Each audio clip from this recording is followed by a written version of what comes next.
Hello दोस्तों, क्या आपको पता है कि हार्ट अटैक तब शुरू नहीं होता जब छाती में दर्द होता है। इनफैक्ट वो तो हार्ट अटैक का लास्ट स्टेज होता है। हार्ट अटैक होना तब शुरू होता है जब आपकी नलियों की इनर लाइनिंग पर अटैक होना चालू होता है। वो इनर लाइनिंग बराबर काम नहीं करती है। इस प्रॉब्लम को एंडोथेलियल डिस्फंक्शन बोलते हैं और ये हार्ट अटैक आने से सालों पहले चालू हो जाता है।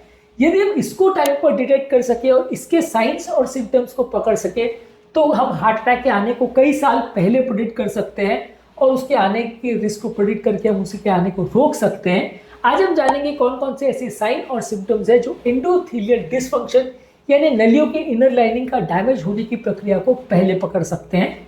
टॉपिक पर जाने से पहले जो लोग हमारे चैनल पर नए हैं उन्हें रिक्वेस्ट करूंगा कि चैनल को सब्सक्राइब करें, क्योंकि इस तरह के हेल्दी और साइंटिफिकली करेक्ट और यूजफुल कंटेंट हमारे चैनल पर हजारों की तादाद में अवेलेबल है जो आपकी जिंदगी को बदल सकते हैं। और यदि आपको ये कंटेंट यूजफुल और लाइफ चेंजिंग लगता है तो इसको अपने फ्रेंड्स फैमिली के साथ भी शेयर करें, क्योंकि ये किसी की जिंदगी बचाने के लिए और उसको सुधारने के लिए उपयोगी हो सकता है।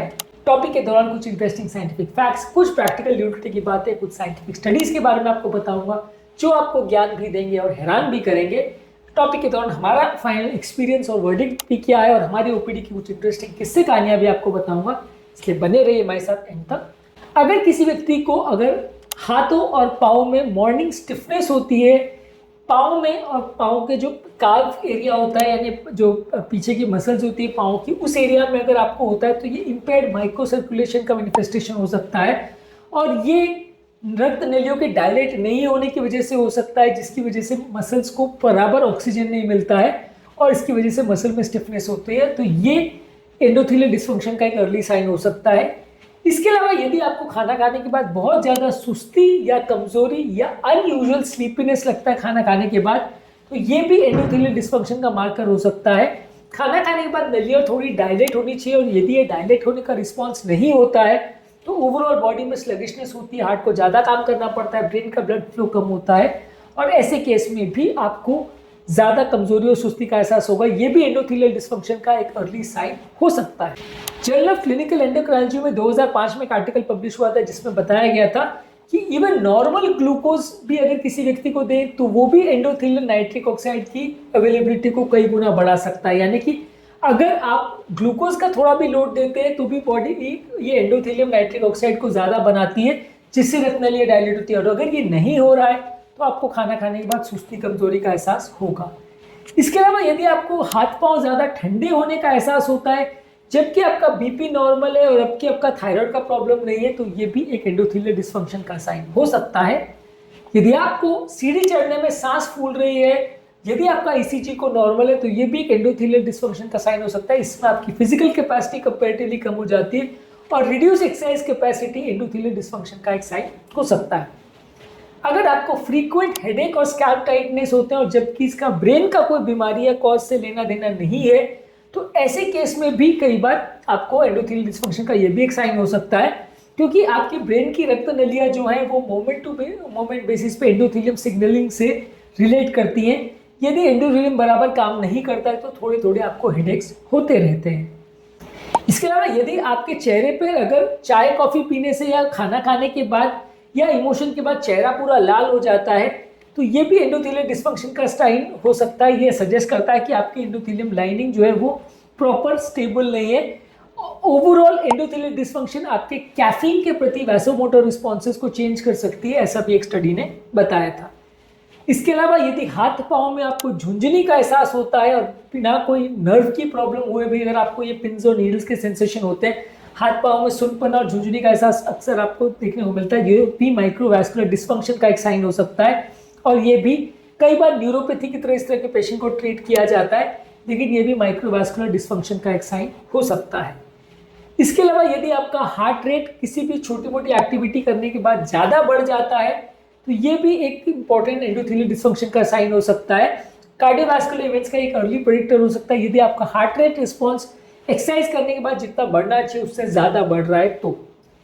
इसके अलावा अगर आपकी स्किन में कुछ ऐसे चेंजेस है जैसे कहीं कहीं पर कुछ पैची है एरिया जहाँ ड्राइनेस है, अगर घाव लग जाने के बाद उसमें हीलिंग बहुत लेट होती है, तो ये भी ओवरऑल स्किन की जो छोटी छोटी नलियाँ होती हैं उनमें प्रॉब्लम होने का इंडिकेटर हो सकता है और ये भी एक माइक्रोवैस्कुलर डिस्फंक्शन का और एंडोथेलियल डिस्फंक्शन का मार्कर हो सकता है। यदि किसी व्यक्ति को स्लीप डिस्टर्बेंस है और यदि उठने के बाद भी उसको सुस्ती और कमजोरी का एहसास होता है, तो ऐसे लोगों को भी एंडोथेलियल डिस्फंक्शन का प्रॉब्लम हो सकता है, क्योंकि हेल्दी एंडोथेलियम आपके ब्लड प्रेशर के डिपिंग फिनोमेना और ब्रेन के ब्लड फ्लो को मेंटेन करता है। इस मामले में 2011 में हाइपरटेंशन जर्नल में एक आर्टिकल में बताया गया था कि अगर किसी को नॉन डिपिंग ब्लड प्रेशर का पैटर्न है और अगर स्लीप का पैटर्न उसका खराब है, तो ये भी एंडोथेलियल डिस्फंक्शन के साथ कोरिलेट करता है। इसके अलावा बैठे से उठने में अगर किसी को चक्कर आ रहे हैं और हाइड्रेशन नॉर्मल होने के बावजूद भी अगर चक्कर आ रहे हैं, तो ये भी एंडोथेलियल डिस्फंक्शन का एक साइन हो सकता है। इसके अलावा अगर किसी व्यक्ति को पोल्यूशन से और सिगरेट स्मोक से नई सेंसिटिविटी डेवलप हो गई जो कि पहले नहीं थी और अब उसको ज्यादा प्रॉब्लम हो रही है एयर पोल्यूशन के प्रेजेंस में, तो ये भी एंडोथेलियल डिस्फंक्शन का एक साइन हो सकता है। यदि किसी व्यक्ति को अगर इमोशनल स्ट्रेस होने पर छाती में टाइटनेस का एहसास होता है, यानी छाती में भारीपन का एहसास होता है, तो ये भी कोरोनरी माइक्रो सर्कुलेशन के कॉम्प्रोमाइज होने का साइन हो सकता है। इस टाइम पे छोटे छोटे इमोशनल स्ट्रेस की वजह से भी लोगों का छाती में भारीपन का एहसास हो सकता है, और ऐसे लोगों को जब आप इवैल्यूएट करते हो तो उनको माइक्रोवास्कुलर डिस्फंक्शन मिल सकता है। इसके अलावा अगर किसी व्यक्ति को सेक्सुअल परफॉर्मेंस कॉम्प्रोमाइज हो रही है, इरेक्टाइल डिस्फंक्शन हो रहा है और मेल पेशेंट में अगर मॉर्निंग इरेक्शंस नहीं हो रहे हैं, तो ये भी एंडोथेलियल डिस्फंक्शन का एक साइन हो सकता है। इसके अलावा अगर किसी व्यक्ति को बहुत ज्यादा कमजोरी सुस्ती का एहसास हो रहा है, उसकी एक्टिविटी लेवल से डिस्प्रोपोर्शनेट कमजोरी सुस्ती का एहसास होता है, तो ये भी एंडोथेलियल डिस्फंक्शन का एक साइन हो सकता है।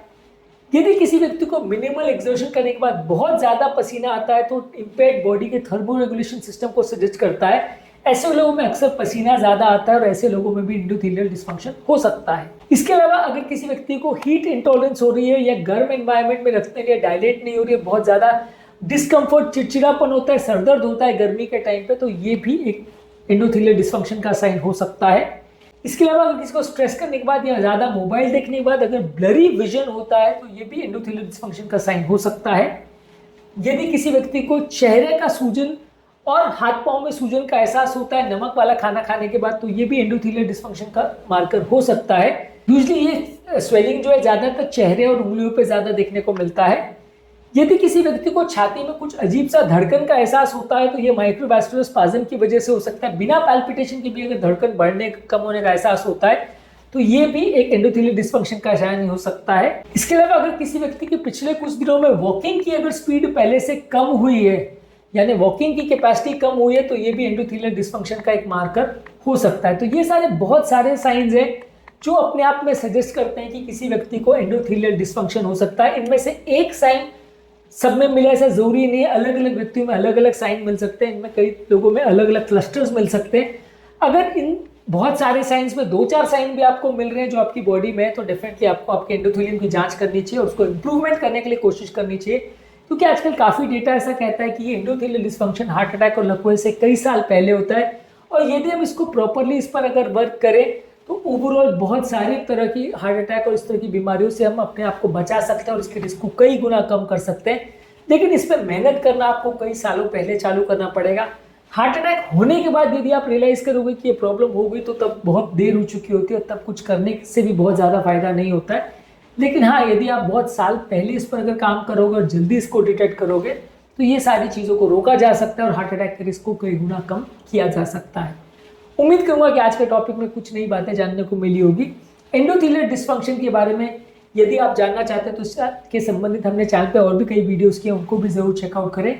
टॉपिक एंड करने से पहले जो लोग हमारे चैनल पर नए हैं उन्हें रिक्वेस्ट करूंगा कि चैनल को सब्सक्राइब करें, क्योंकि इस तरह का साइंटिफिक कंटेंट और यूजफुल कंटेंट जो लोगों की जिंदगी बदल सकता है हमारे चैनल पे हज़ारों की तादाद में अवेलेबल है। तो ये सारे वीडियोस आपके लिए उपयोगी हो सकते हैं, इसलिए चैनल को जरूर सब्सक्राइब करें, कंटेंट्स को रेगुलरली देखें, और यदि यूजफुल लगता है तो फ्रेंड्स फैमिली के साथ इसे शेयर भी करें, क्योंकि ये उनकी ज़िंदगी भी बदलने में मदद कर सकता है, उनको भी बेहतर बनाने में मदद कर सकता है। इसके अलावा आपसे मैं कमेंट्स करने की भी गुजारिश करूंगा, क्योंकि आपके कमेंट्स हमें जानने में मदद करते हैं कि आपको हमारा कंटेंट कैसा लग रहा है, प्लस हमारे लिए मोटिवेशन और इंस्पिरेशन का भी काम करते हैं। इसलिए कमेंट्स करते रहिए, वीडियोज़ को देखते रहिए और हेल्थ के सफ़र में हमारे साथ आगे बढ़ते हैं।